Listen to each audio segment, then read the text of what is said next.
mga idol natin sa Rizal Vlog. Dito tayo sa Dibulto ni Dato Taupan sa Balanggigi, Zamboanga, Basilan. Yan. Ito mga idol, sa panahon ng Kastila to. History tayo. Ito si Dato Taupan, Balanggigi, Zamboanga, Basilan, noong taon 1848. Yan, panahon doon ng mga Kastila, mga idol. Naging leader siya doon para labanan yung hindi magandang pamamalakad ng Espanyol doon, mga idol. 1848, na ilang dekada na po nakalipas. Yan siya, ito yun. Yan, mga idol. Yan, tingnan niyo, mga idol.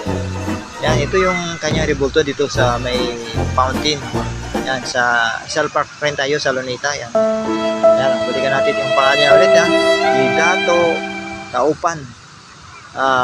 Sa lugar ito ng Mindanao, mga idol, sa Balanggigi, Zamboanga, Basilan. Yan, mga history ito, mga idol natin. Isa sa naging matapang na naging leader para labanan yung Espanyol noon, unang panahon, mga idol. Sige, mga idol, maraming salamat sa pagsubaybay sa Rizal Vlog. Buhay kayong lahat.